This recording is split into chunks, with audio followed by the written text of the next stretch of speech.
Hola, buenos días a todos y a todas. Bienvenidos y bienvenidas a esta segunda jornada de plástica teatral. Hoy vamos a inaugurar esta segunda jornada con un ponente fantástico que es Lukasz Twarkowski y tengo el placer de intentar presentarle. Así que,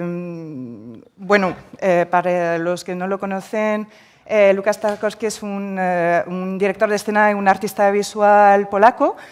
Fue colaborador durante mucho tiempo de Christian Lupa, pero tiene un largo recorrido teatral internacional premiado y muy reconocido. Y es fundador de un colectivo que se llama Identity Problem Group, con el cual inició un camino y un desarrollo de teatro, digamos, multidisciplinar. Sus obras, su trabajo combina el teatro con las artes visuales, pero también con la literatura, con el cine, con la arquitectura, la performance, el arte sonoro, que es algo muy impactante y muy importante en todos sus espectáculos. Su trabajo suele ser calificado de radical, o por lo menos de no tradicional. Su espectáculo Lokis se estrenó en Vilnius, en el Teatro Nacional de Arte Dramático. En el 2017 fue premiado, reconocido, ovacionado por el público, por la crítica, y le proporcionó digamos, un reconocimiento internacional. Aquí lo hemos podido ver en los teatros del Canal, dentro del marco del Festival de Otoño, en el 18. Y desde entonces no ha parado de estrenar por el mundo sus obras con una línea potente, muy marcada, visualmente impactante, cautivadoras. Por ejemplo, República es un espectáculo, digamos, macroperformático que estrenó hace poco en Vilnius también, que es como una macro performance a modo de rave de tipo inmersivo. También estrenó en Alemania un espectáculo basado en los cuentos infantiles de Érase una vez, que habla del funcionamiento, de cómo funciona el ser humano en función de sus genes. Y para terminar, para hablar un poco de la línea de pensamiento a lo mejor que puede atravesar toda su obra, podríamos decir que es un intento de comprender mejor quiénes somos mediante el arte vivo y todos los medios que pone a su disposición el teatro. Y para él la imagen lo es todo, es una ampliación de la realidad, y os dejo con Lukasz Twarkowski para su ponencia y luego habrá tiempo para una rueda de preguntas. Gracias. Thank you very much.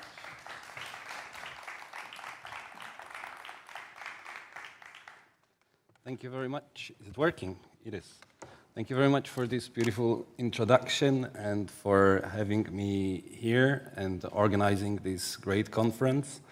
As Finn said yesterday, it's, I think, very important for us to meet and talk, because video is one of the parts of theater which is changing most quickly, probably. It is like the youngest part of the theater, but at the same time, the changes are happening every single year. It's due to the gear, to the devices, to the technologies that we are using, which are changing constantly, which are becoming less and less expensive, more and more affordable for the theaters, even for independent groups. So that's why probably this is the part of the theater which will be changing the most quickly in following years as well. Thank you very much as well for having this chance of stopping and looking back a little bit and trying to understand what we are doing in this theater, because like being a very practical person, I do not ask myself too many questions like where we are going and how it develops. It's just like the practice.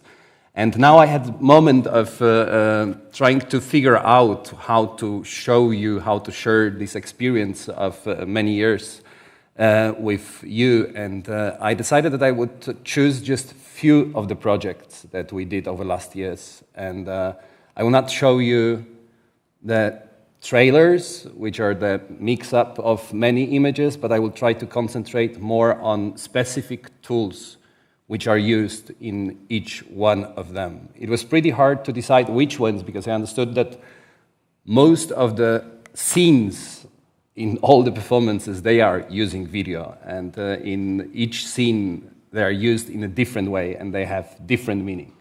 So I tried just to grab a few of them which are maybe the most significant for each show and which are somehow important for the content as well.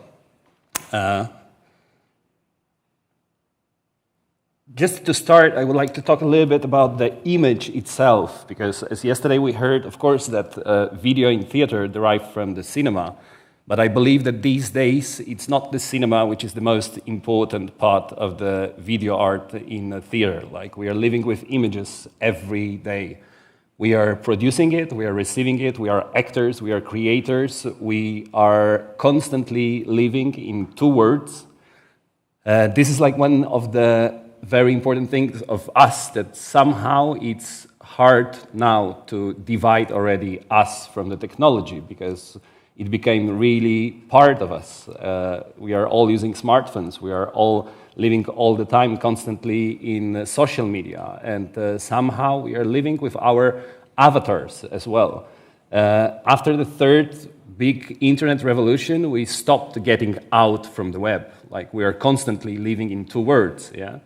And what is kind of very interesting is that this avatar world that we are living, that we are feeding with our images, is as well having big influence on us. Like, everyone knows what happens when we post something and we get all of a sudden thousands of likes, etc. And it's changing our life every single day. Yeah? Like, we're somehow becoming dependent on these images that we are producing.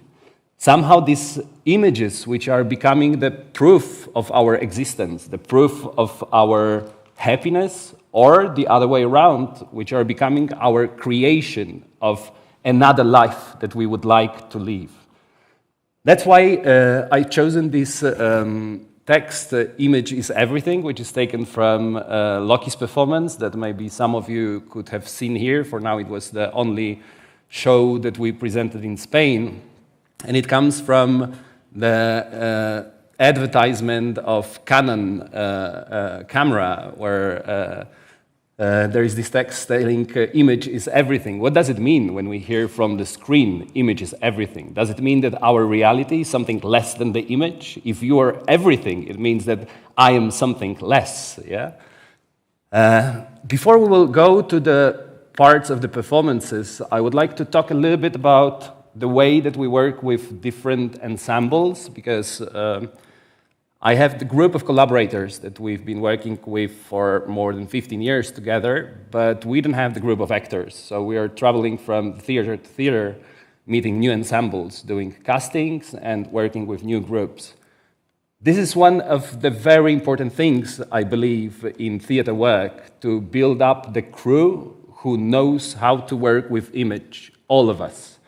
What means that usually we are trying to divide our work into two periods, when the first period is based on the research, and it's kind of the video laboratory, mainly video choreography laboratory, where for weeks we are trying to make actors think through the image and with a camera, like how we can use it. Everyone knows how actors usually are afraid of new technologies on stage, how they don't really like cameras because they think that they are like, kind of an enemy who is becoming more important than an actor, etc.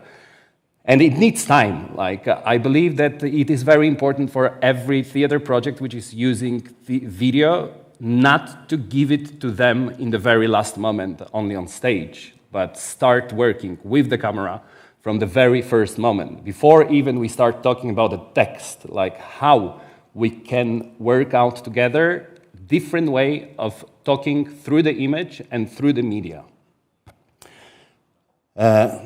First project, the projects that I have chosen, I will present them not in a chronological way, so that's why I would like to start with Loki's, which was presented here. Loki Switch is kind of special performance as well, talking about video, because Loki is combining. This is the thing that I will try to explain you a little bit background of each performance, because it's pretty important to understand why we are using certain tools and certain way of filming it. Loki's from the beginning was kind of a big treatise about the image. It's combining three stories: Loki's, which is the novel of Prosper Mérimée, story of Bertrand Cantat and Marie Trintignant, which is like kind of the new fairy tale from news press, where kind of the prince who is a well-known singer is killing his princess, who is well-known actress, somewhere far, far in the east of Europe, in some Vilnius, yeah?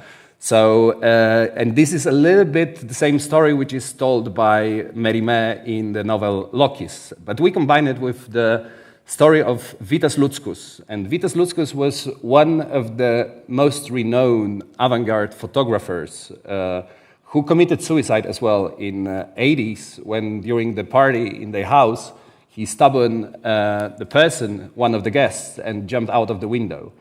Then I started to think, like, how we could build up this world. Like, we have three similar stories, and what we should take from each one of them. And then starting reading writings of Vitas Luckus about the image, I understood that, in fact, this is what is the most important in it for us. And we started to try to build up the show following his rules of building up the pictures and working with the photo camera. Then, as well, we started to think about crime in passion, because all of these three stories, they're telling the story of the crime in passion which happens, and when, at least from Bertrand Cantat says, we don't know what really happened, and probably we will never discover what happened that night. This moment, which is like the black moment in your memory when something horrible happens. It was quite connected for me for thinking about the moving picture in general. So inspired by photographies by Edward Maybridge, who was trying already in 19th century to discover or grab somehow the movement, because this is like the big question, like, what is motion picture?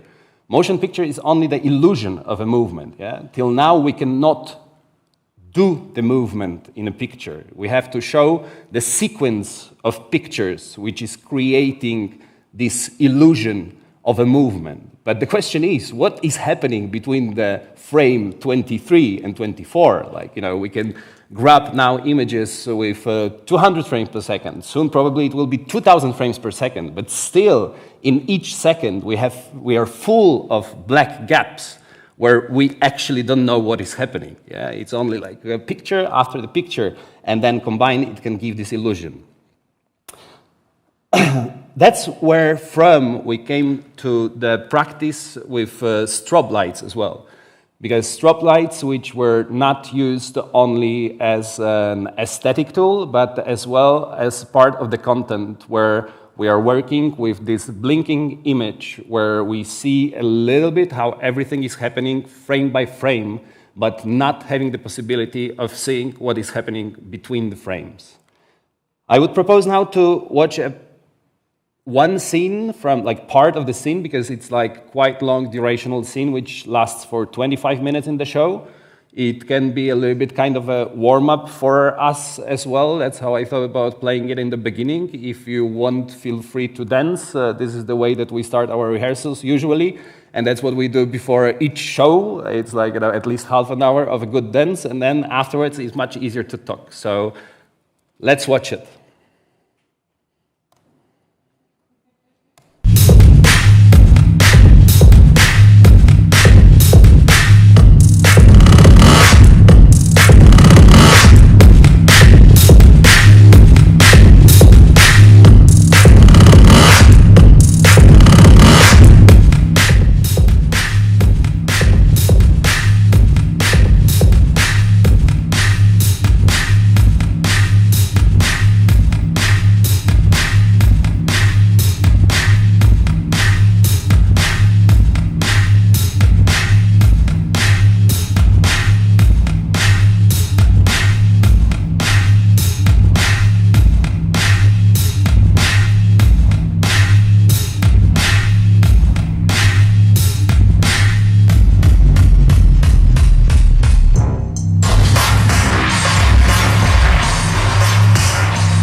So this was our little warm-up.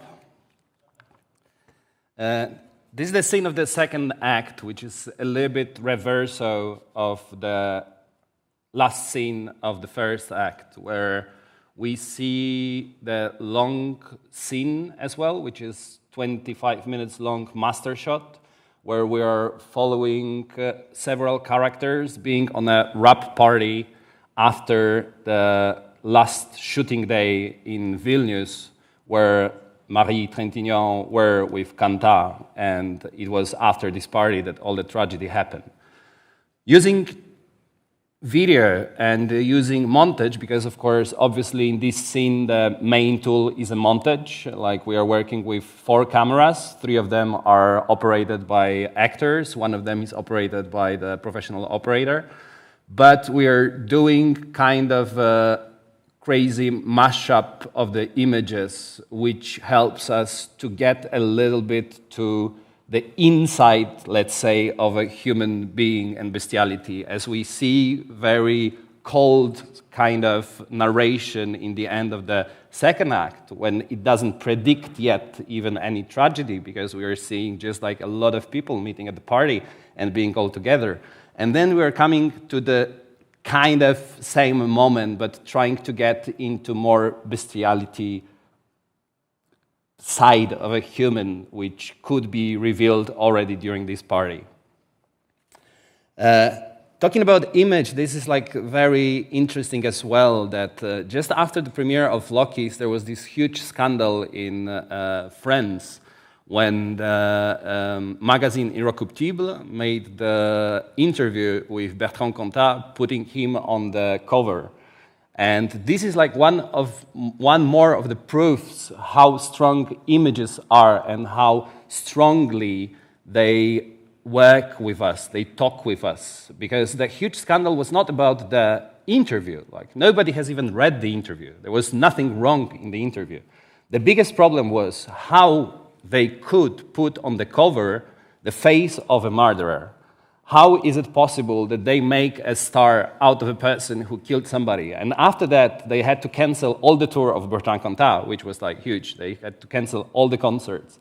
This is like, for me, one of the things which says that somehow nowadays picture becomes much more important and strong sometimes than words.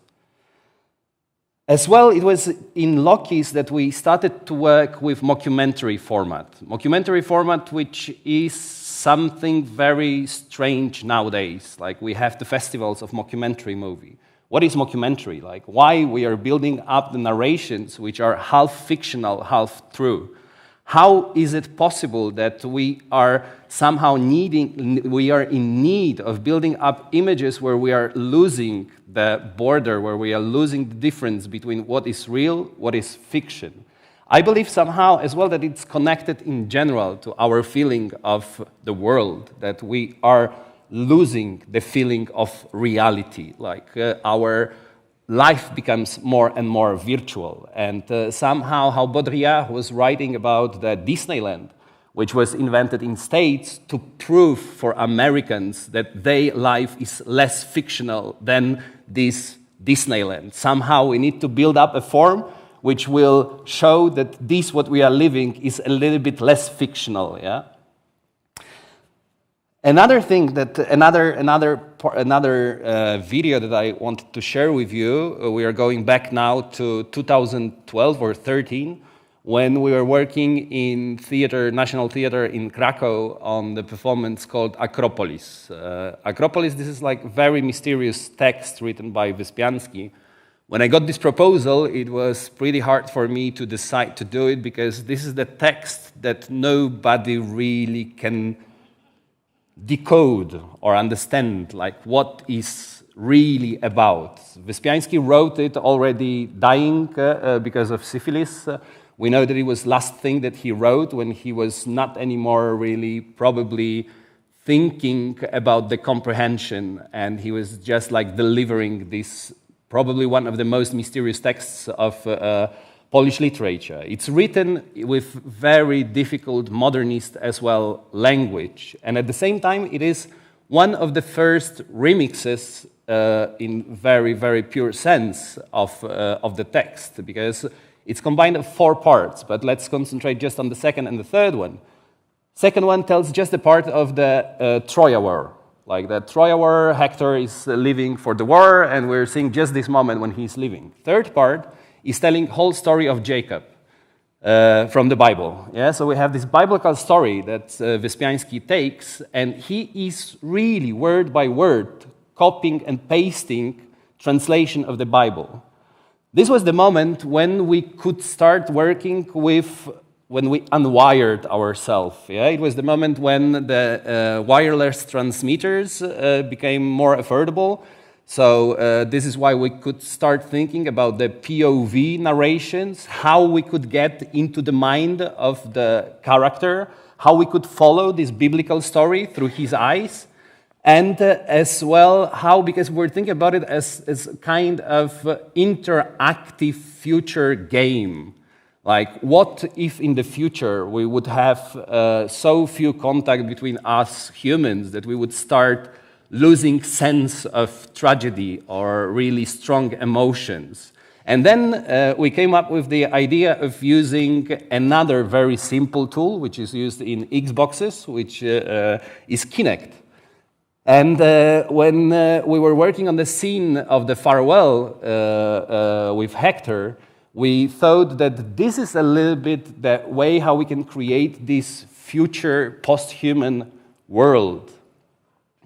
This world where, because in fact one of the most important things I think working on Acropolis, which had only one very good premiere ages ago by Grotowski that probably you know or you heard about when he made it with Shaina.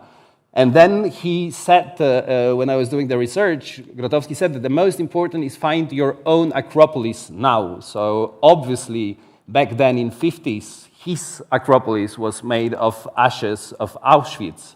And then when we're starting to ask ourselves, like, you know, what would be the material? What is nowadays Acropolis of us today? We understood that it would be definitely made of silicon and pixels. So that's how we came doing different tests and writing, because it was the beginning of Kinect, and we started to write a program trying to build up this scene of a farewell in a way as if it was kind of the connected to different world, kind of the emotional gym, where we are trying just like, you know, what does it mean to lose really someone going for war? What does it mean, like, you know, that we are like somehow connected, and we will see that on the stage we have actors standing in one point, and on the big screen we have the image which is generated in real time with Kinect technology that we can turn around and that we can make it move as if the operator was moving with the camera around, but in fact it is just the 3D picture which we can transform in real time.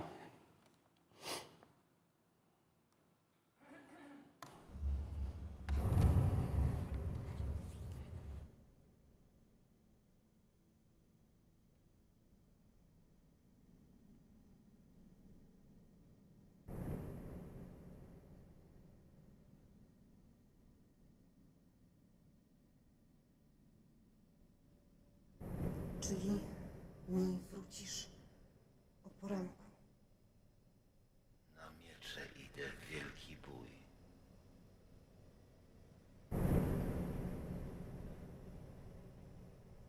Żegnaj mi, mężu i kochanku. Olbrzymie w złocie dźwięcznych zbróje. Powrócisz mi, gdy o poranku. Iść muszę.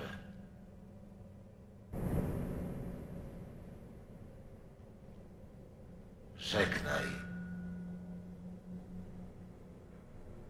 kochanko, żono miła. Wiem, jaka moja moc i siła, wiem, jaka wola. Ostań doma.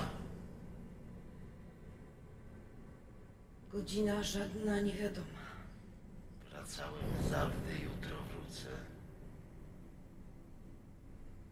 O szarym, bladym pierwszym świcie.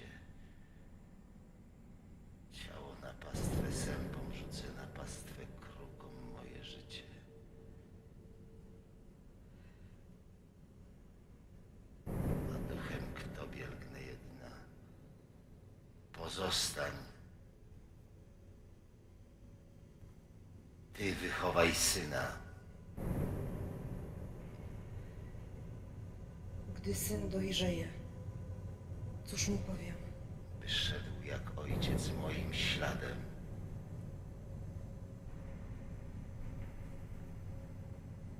Nie zginę.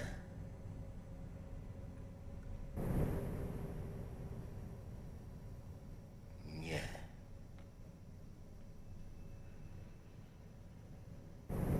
Rozpogódź lice. Z pierwszym świtaniem wrócę bladem.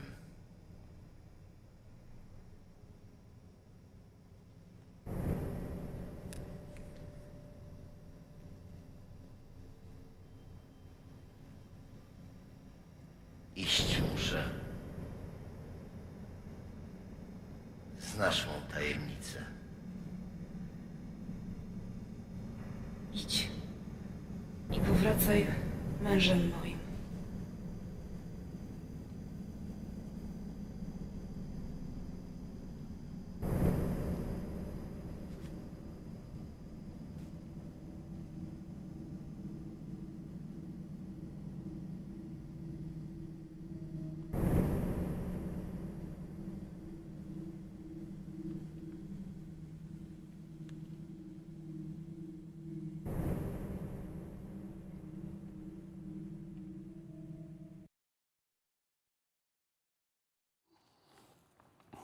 Acropolis was one of the performances where I believe technology was the most meaningful, because in each one of scenes we were working with new devices. Here you see like very good example of how when just the new device enters in the game, how we can try to build up completely different story which is not possible without it.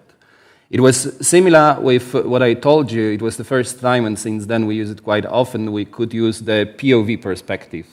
Thanks to the Teradek and the small action cameras, we could put the action camera on the head of Jacob, which gave you the possibility of going through the story of Jacob from his point of view. So all the half of the second part, we are following the action happening on the stage, but at the same time we can see it from his point of view, how he meets Lebanon, how he's falling in love with Leah, etc., etc. It was quite important for us as well, because this was one of the tasks, thinking about the future and about future technologies and about AI, trying to build up some kind of environment where actors could get in contact with a machine. So this is another use of video which is not so visible sometimes in the performances, but which is so important because we work enormously with improvisation. And in improvisation, obviously, video is a very important tool which gives us the possibility to grab everything what is happening and building up afterwards, editing, and reshooting the scenes which happen in video. In case of Acropolis, these were like very, very long improvisations. We built up one set, which was kind of a white cube, which was on the second floor. And me with a dramaturg, with a video artist, with a composer, we were sitting one floor higher in another room. We were connected only by video, like we were seeing the person inside had only the camera, and we were talking with them with the speech synthesizer. So they were having feeling that they are really in contact with kind of a whole, yeah, like of a computer. And they were spending their hours. Like sometimes these were like the rehearsals of 3 hours where they were just trying to get in touch with, of course, fake computer because we were behind, but at the same time we're trying to build up for them the environment where they can have this feeling of talking really with a machine. I would like to show you another part of the performance where we are using the same way of building up the image from POV from the show Once Upon a Time Live. It was the show that we did 4 years ago in Hanover, where we started to work on the subject of the cartoon for children. I don't know if it was known in Spain. Like in Poland, it is something that was very important for us because it was broadcasted in France in '87, I think. And afterwards, it was broadcasted as well in Poland, and somehow it was building up our imagination about our body. Like, do you know this Once Upon a Time Live? Yeah? Yes? Yeah? Yeah. So we were trying to build up, like, hold the show around it, thinking that what would be the 27th episode if we were doing it now? And quite quickly we understood it was the moment when just the CRISPR technology appeared, so we could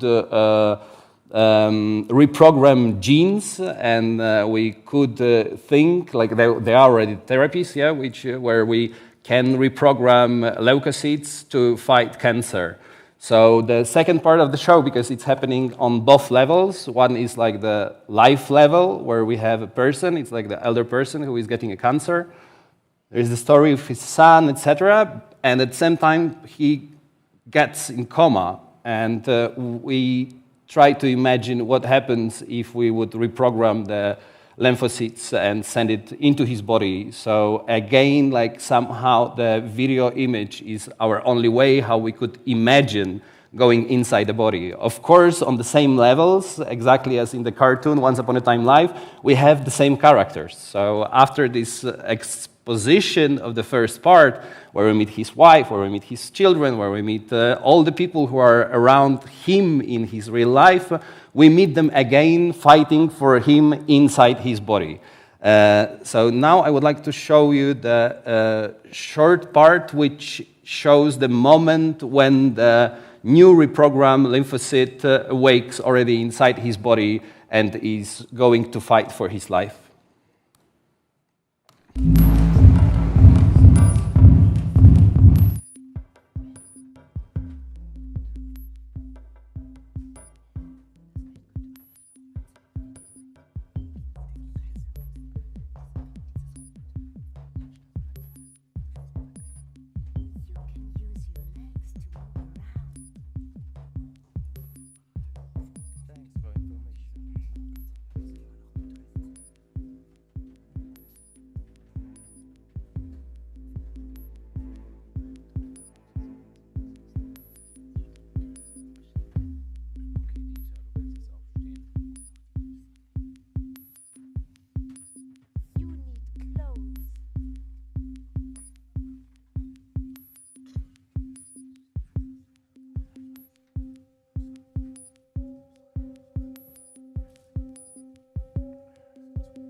So as you see, like in each performance, we are trying to find a different narrative and different way of using video which could go with the content, trying to find like what is the core of the story, if it's more cinematographical or is it more like research on the technologies or on the AI, etc.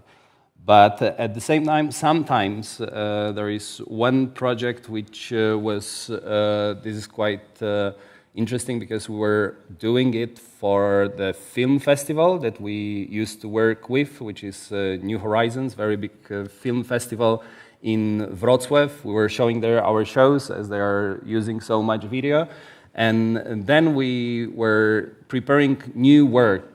And I was asking myself, and with a group, we're talking like, what could be the way to work with the image in a way that we could avoid to have screens? And we came up with idea of building up the environment which would make you become your own screen. This was the project which was called Black Sun.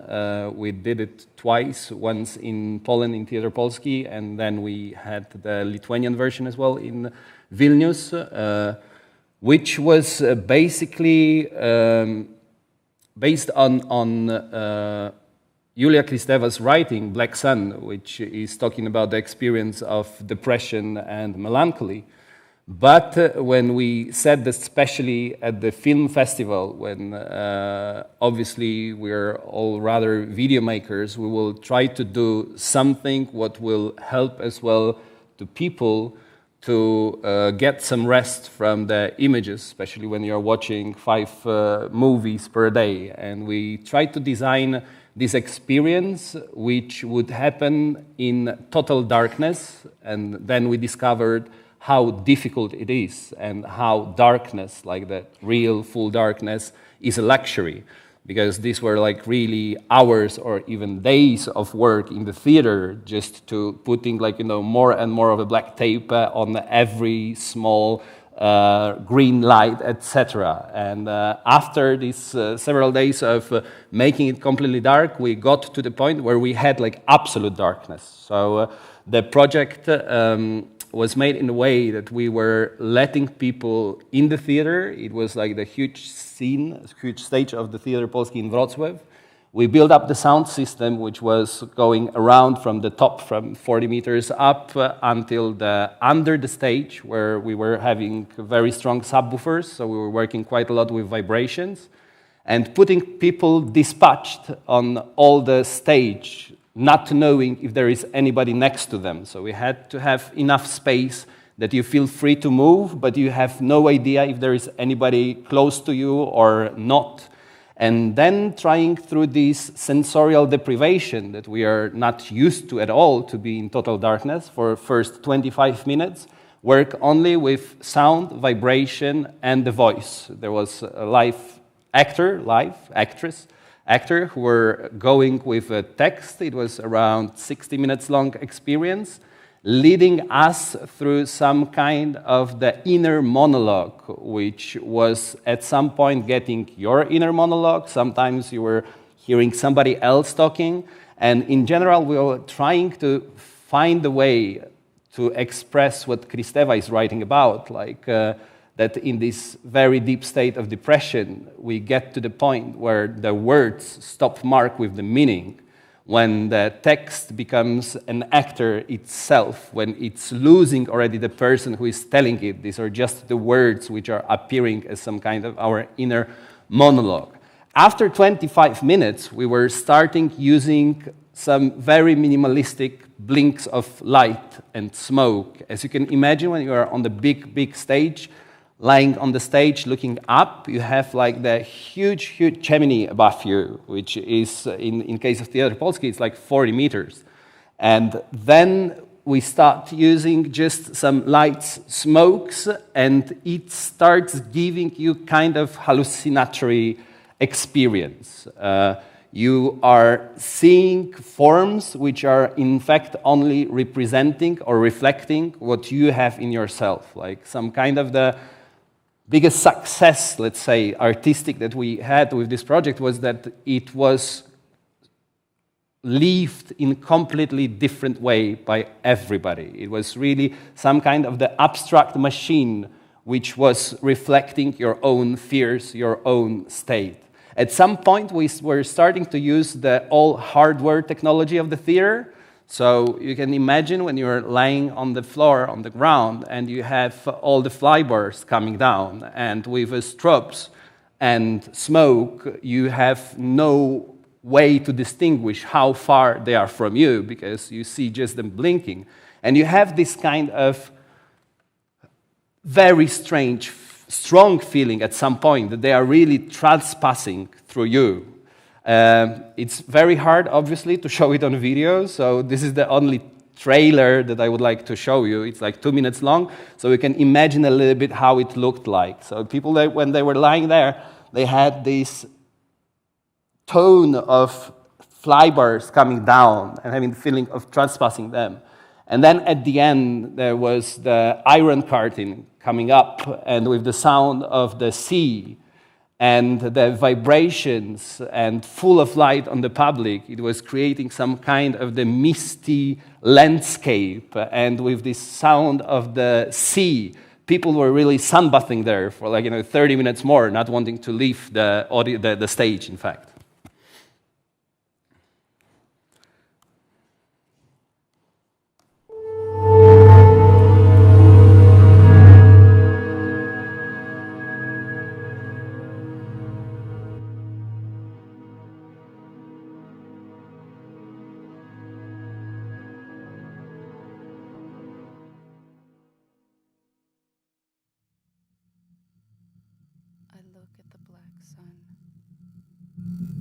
Burns inside out.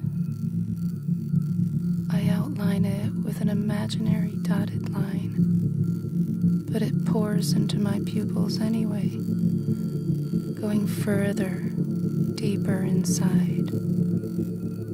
I reach my empty spaces. Nothing could be more terrifying. Every fear has its limit there. The mind stops reacting. Only the body reacts. Let the black light, the black absence now fall on me and crush me, bury me, flood me. I keep turning towards it. I always come too close. I'd like to see all this one more time.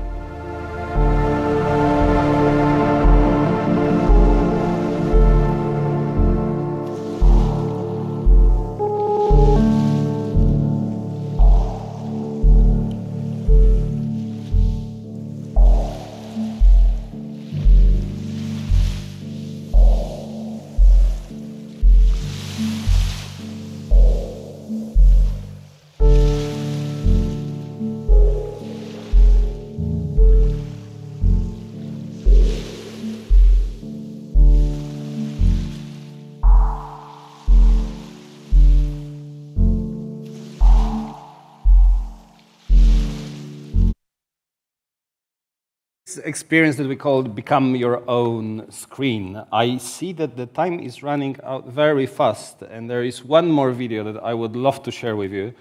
So I propose that maybe I would just play it, and then I will talk about the project already in the Q&A. Maybe it will give you some questions. It is from our last production from Vilnius, Respublika.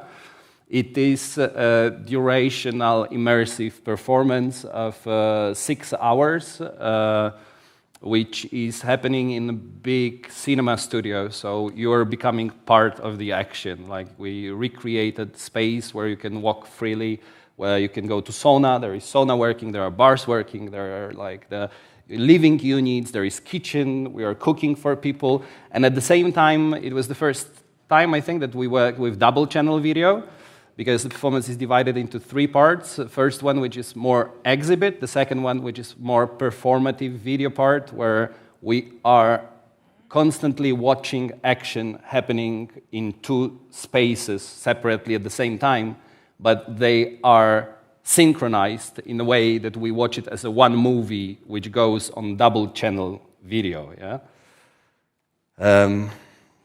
I could talk long about this project, so maybe let's first watch it and then we would talk, okay, if you let me. It will be a little bit longer piece as well, because this is very important, that this is cut off of the very long scene as well, which is working with loop. So another editorial tool, which we are using quite a lot, where we are looping live things happening, because it is as well very long master shot of 30 minutes. In fact, 2 master shots. We start with one camera, then we join with the second camera. So we have desynchronized 2 images, but all the actions are happening simultaneously in some kind of a big loop. No, sorry. Sorry, no, one more thing. Just in the beginning, you will see the part which is from the improvisations, because when we were working on this performance, living in woods, all the actors living with us, building up this rave community, had the confession room where they could record whatever they want about the experience. So then afterwards, of course, in the show, we're using as well these parts of the experience of this 1 year lived in the woods.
I love my dreams.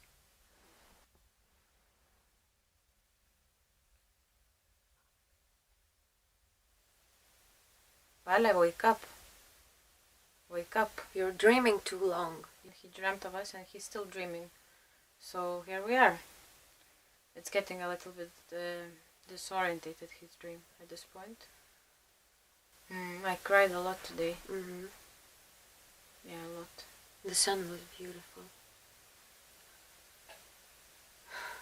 I'm still trying to stand up. This dream is looping too much. I'm trying to stand up and while it's dreaming. Please. Stop dreaming. Somebody please wake him up. Is there somebody who's not dreaming?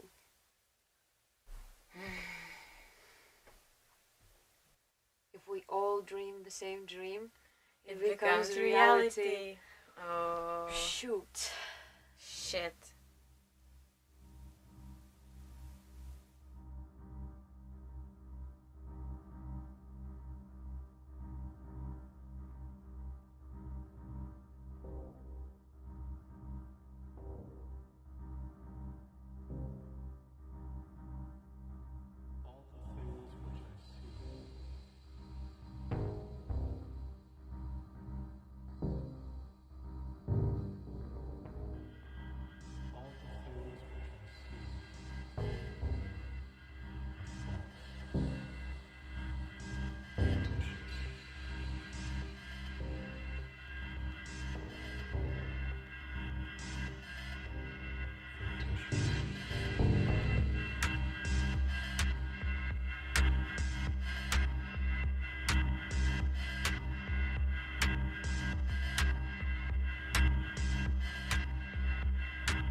So here you see a little bit how it works. Like the first loop is not finished yet. On the left screen, we keep on going with the master shot, which will be finished like in around 5 minutes. But we started already second loop on the second channel, which goes simultaneously, but with different characters. Like we're going through the same situations, but the characters are changing.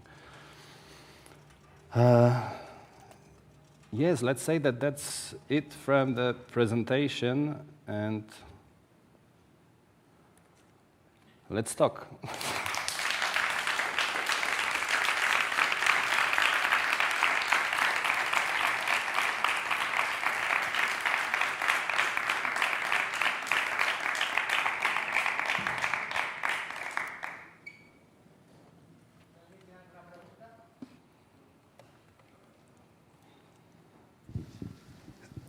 Hi, thanks for your presentation. Very interesting. Bueno, voy a preguntar en castellano. Me gustaría saber un poco acerca de... Esto es la imagen dentro de la imagen, ¿no? Hay una imagen dentro. Y esta competencia que hay entre la realidad, ¿no? La imagen general, y la imagen vídeo, este cambio de punto de vista, cómo compiten entre sí y si hay algo para trabajar este equilibrio entre estas dos imágenes, ¿no? Que compiten en ver la general o ver la pantalla. Y luego, una segunda pregunta es cómo es la elección de la tecnología para cada espectáculo, como si es a través de una necesidad artística que yo elijo esta tecnología o utilizo esta tecnología y la aplico de una manera artística. Gracias. I think that I got the question. Like, if I answer wrongly, please tell me. I think that I understood. That's true. Like, talking about your first question, it's true that a little bit how I imagine the world and how I imagine that we are constantly living in the images and we are building images itself. So we are part of it.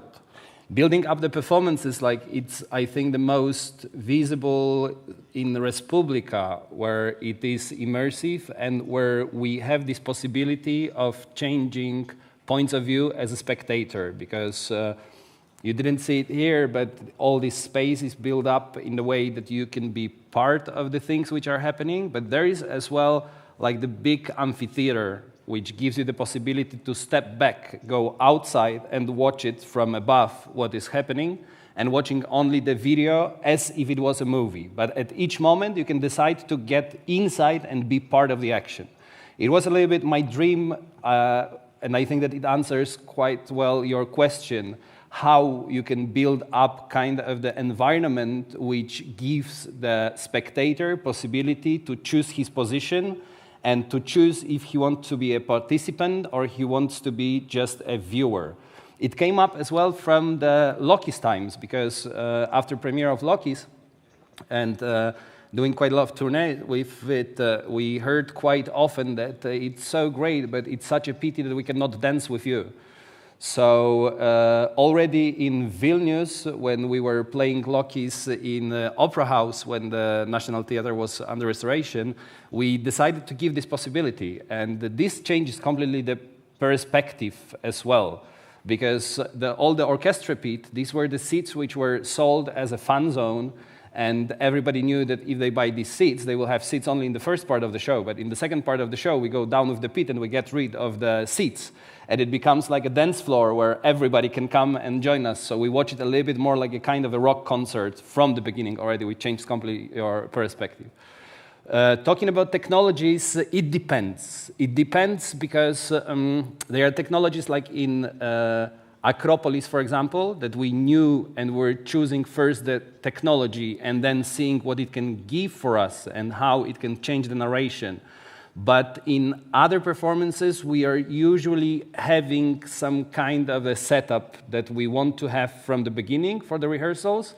We know how many live cams we need, we know how many screens we will be using, more or less. and then we are trying to play within this playground. Yeah, of course, always you have something new that comes up to your mind, and then we buy some more stuff. But usually we try to have the setup ready for the first rehearsal.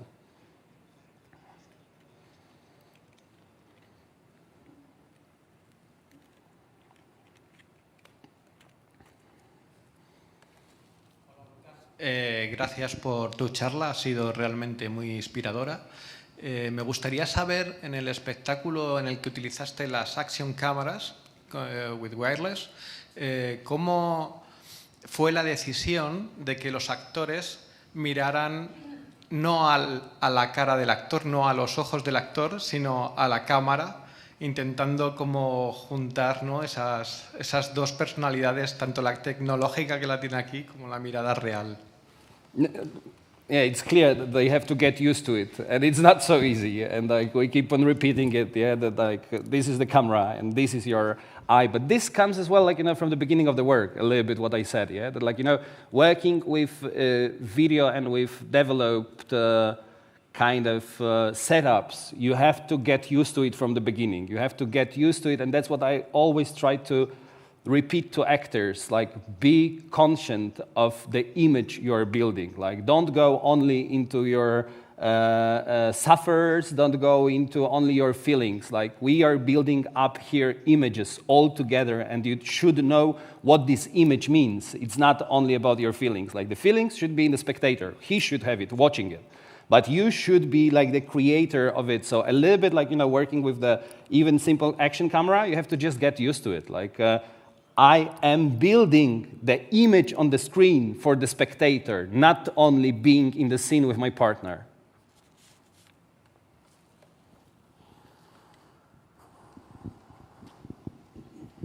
Hola, Lukasz, gracias por compartir tu experiencia con nosotros. Quería preguntarte, veo que la luz tiene un peso muy importante en los espectáculos que haces, y quería preguntar si la trabajas tú mismo o trabajas con diseñadores con los que colaboras o trabajas tú propiamente la luz. This is it's like hard, like very difficult part of our work. It's true, like lights. It's always, there is never enough time, and it's always complicated because you have already two images, so you have to work for the camera, which is completely different, and for the image itself, especially when you are working on the stage. Yeah, so then we have like the image, and it has to be visible, but you cannot put too much light, so you have to always searching for the compromise between what I see in the camera and what the spectator sees when he wants to watch it live. Yeah, like usually we work with light designers, but I don't have any at the moment with my group of collaborators. So it is usually the new person who is working with us on place in each theater, but as well working on scenography with Fabien Lede, who is the author of the most of them. Like we are thinking in advance as well already about putting as much light as possible in the set design. This is the thing that I love the most as well, like, not using the upper lights and the theater lighting, but trying to build up the image already from the light which comes straight from the scenography, and then just adding few points when it's really needed.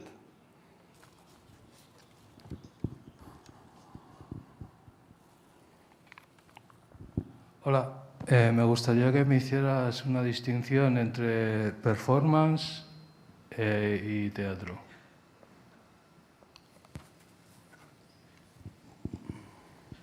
I don't know if there is still any difference nowadays, or I don't know if I would be interested in theatrical theater, because somehow I believe that this border was crossed already so many times, and somehow, like, what we imagine as a theater, I believe that this is like very old form, and somehow this way of a research in which we are trying not only tell stories, but build up some kind of experience.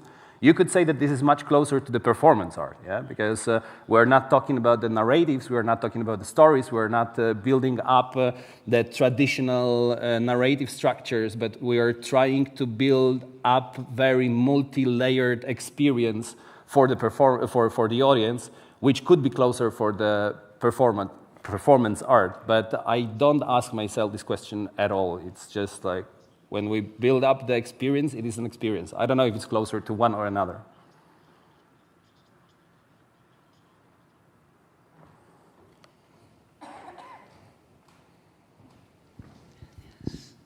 Thank you for your work, Lukasz, and thank you for your presentation. This is not a question, this is an observation. También, bueno, un poco al hilo de lo que acaba de preguntar compañero aquí presente, detecto en la realización una emergencia, una urgencia, ¿no? También propiciada por los movimientos de los actores. Y también detecto la crudeza de la imagen de vídeo descarnada, ¿no? Nos llega sin dulcificar, nos llega de una manera fuerte, ¿no? No sé si esto es algo que tú provocas, que piensas porque es una performance. Y por último, ¿los actores tienen algún tipo de limitación de movimientos? Entiendo que no, porque casi que ese movimiento es constante, ¿no? Es Lars von Trier elevado a la máxima potencia, ¿no? Bueno, saber qué pautas das tú para que esta realización tan salvaje tenga lugar con este ritmo, ¿no? Muchas gracias. I think that I didn't get the second part. Could you please translate it for me?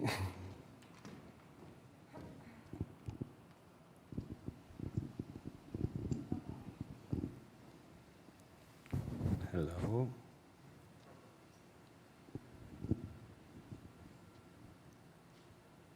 Yeah, I think that I didn't get the second part. Like, could I get the translation?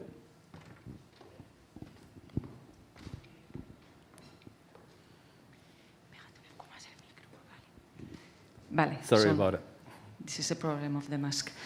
En la segunda parte de la pregunta, bueno, que haces realmente la pregunta, lo primero era una observación. Los actores tienen... Hold on, shall I have the translation here? Because I hear only the mic. Or maybe just somebody can translate it. I don't hear you. No. No.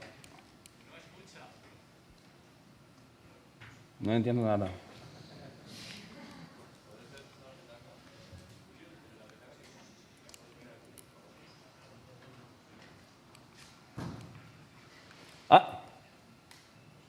Ahora entiendo.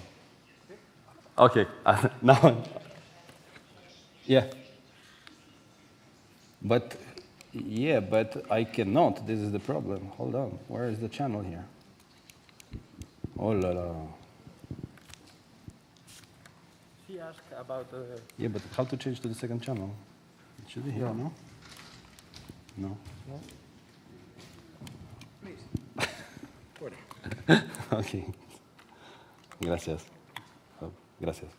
Okay. Now we can go. Perfect. Thank you. Okay, we can go again. Sorry. Yeah. Again? Okay. First part or second part? Go with two, please. Wow, mamma mia. I'm under the effects of the vaccine. I'm out of order to. La primera parte, yo te comentaba que era casi una observación, no tanto una pregunta, y es la emergencia, ¿no? la prisa que se detecta en todas estas realizaciones en directo, que obviamente están hechas a un ritmo frenético, ¿no? Comentaba también que es como Lars von Trier, pero elevado a la máxima potencia. Preguntaba si eso es una... Bueno, me pregunto ahora, ¿no? Era una observación, si esto es una constante en el ritmo que tú impones al trabajo, a la performance, al trabajo actoral. La segunda observación era, detecto una imagen cruda, una imagen muy cruda de vídeo, que casi nos retrotrae a tiempo atrás. Entiendo que esto es provocado, entiendo que esto es algo que tú buscas por algún motivo, y si hay algún motivo, pues tal vez sería interesante que nos lo cuentes, ¿no? Y de la última parte, pues si te soy sincera, se me ha ido de la cabeza. Sí. Preguntaba si los actores, las personas que participan en la performance, tienen algún tipo de limitación en los movimientos. Si existe una coreografía ideada previamente por ti para esa realización salvaje que van a hacer, o si es una libertad absoluta. Gracias. So starting from the last question, yes, like choreography is very important part of our work from 2017, and we work with Paweł Sakovic, our choreographer, and they work really a lot. Like they have the choreography classes every single day before the rehearsal, and then afterwards we are building up the choreographies. There are some parts which can be improvised, but there is usually as well the restricted number of movements, and they can play with it, but we try to construct like some kind of the ensemble of movements that you can develop afterwards. Talking about this kind of experience, it's true that we are trying, it's usually connected to the will of getting somehow closer into people's mind, which is different, of course, with every show, because, like, for example, talking about Respublika, we are talking about the show which is dealing with the theme of rave, yeah? So, like, you know, this is already, like, the enormous subject, like, what rave is, what does it mean, rave, what does it mean, raving? And how we can represent it. Is it possible to represent it? Like, probably it's impossible to represent it. Like, you can just be in. If you are not in, you are not raving, so you have no idea what it is, because, of course, it looks ridiculous from outside. But when you think about the raving culture, so that's why, as well, in this show, when you're talking about work with actors, it was, like, pretty important. We were working on this show for a year, and we started exactly a little bit more than a year before the premiere. And I brought all the people, all the actors, all the creative team to the woods in Lithuania, 50 kilometers out of Vilnius, where we rented the caravans and we had some mobile homes. And we started to rave there. Like, as you see, the actors of this show, they're like of different ages. Like the oldest actress, she's around 70 now. But it was very important for me not to do the show about rave with people who do not know what it means, but trying to create some kind of real community. Of course, we couldn't stay there for a year, but we had 2 periods. Like, first we stayed for 3 weeks, then we stayed for 10 days, I think, in winter, trying to build up and collect videos which could look as if we have spent there a year. And it's true that these first weeks of work, we didn't work on any text. It was rather as well the question, what would happen if we don't need to work anymore? So everybody was free to do whatever they wanted, and we were just, we brought all the equipment from the theater. We brought projectors, we brought all the lights, we brought all the sound equipment. But we were there without technicians. And this was, like, you know, very important for me as well, to make them feel what it means to build up the new rave place every single day. Like, you know, we had to bring aggregators for electricity, etc. And for 3 weeks with them, we were really, like, literally every day building up new rave place. They were learning how to DJ. They were preparing their sets, and we were living there as we would imagine that we were living this group of community of 20 people who are raving every day for 360 days, only for them, a little bit like organizing the big festival, but we are the only participants of it. So, of course, this experience, which is, like, very strong, an experience of rave itself, which is very strong, it needs long time of preparation in the work before you can start doing performance out of it.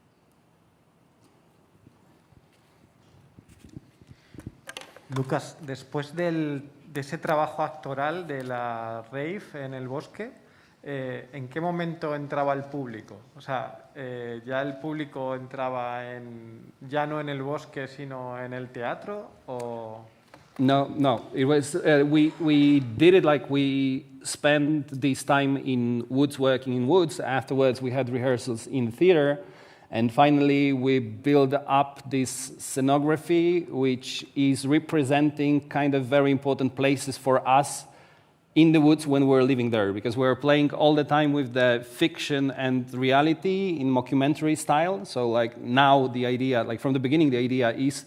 Second part of this performance should be a movie. It should be the mockumentary movie about this group of people who is traveling around the world with the performance that they did about their experience in woods. So we tell the story that in 2020, in fact, it's happening in past future, because we are telling that we spend a year in the woods in 2020, but the experiment was not so much successful for anybody, and the group split. And 5 years later, what means in 2025, when the world got even more chaotic, we understood what really happened 5 years ago. And that this experience of rave was very important, and that somehow maybe it could be an answer to the nowadays world, which is so hopeless. So they decide that they will build up the show about what they lived in 2020. So that's why they build up in the cinema studio this big set where you have big kitchen, where you have the mobile home, where you have the caravan, where you have fully working sauna, where all the spectators can go to sauna during all the show, where you have the small stage and the big stage. And in the beginning, when the spectators enter to the cinema studio, it is an exhibit. It is an exhibition about the group. So for 1 hour, we can just go through all the spaces to know the geography, because it's really easy to get lost in the beginning between all these small streets. And you can just like watch it as an exhibition. And then after around 1 hour, we start the part which is the performative part. And during the show, we're taking off all the walls all the time. So as you saw, there is a lot of scaffolds, and there are walls inside. So during all the show, we are taking off more and more walls, so you can watch some of the scenes in the beginning. If you want to see it, you have to get inside. You are only two choices. Either you watch it on the video, or you get inside the room, so we could see what they are doing. But afterwards, once we're getting off the walls, you can watch it already more as the cinema set, where you can watch from outside, and you can see at the same time and the screen and what is going inside. And then in the second big break, we get rid of all the walls. So you have only big scaffold construction on more than 1,000 square meters with all these neon lights. And this is the third part, which is pure rave, where actors, they just DJ for 1.5 hours more, and we are all dancing together with the public.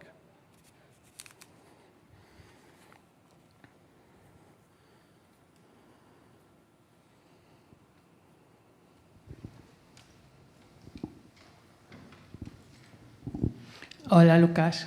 Gracias.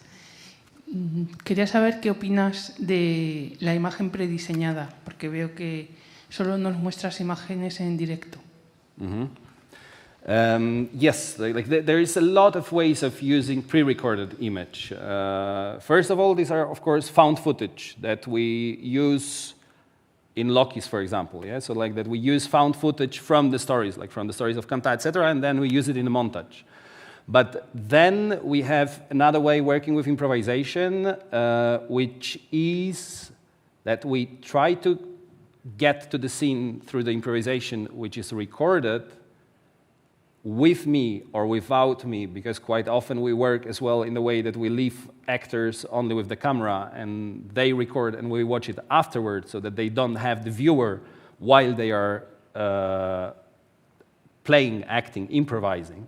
And then after that, we are editing what happened there, and we are doing the scene which can be played afterwards in the performance.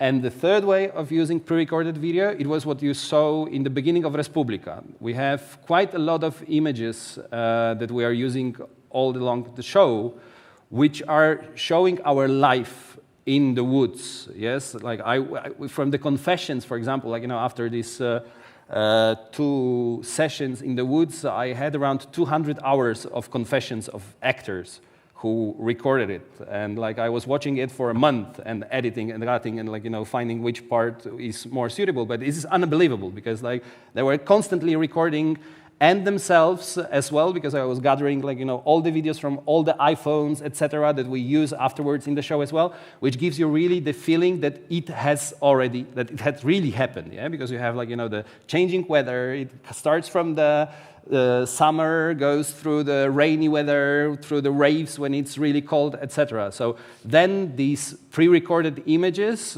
are kind of the proof for our mockumentary fiction, which shows you that it has really existed before these guys decided to do the show. But it's true that in general, like I prefer definitely working with the real-time image.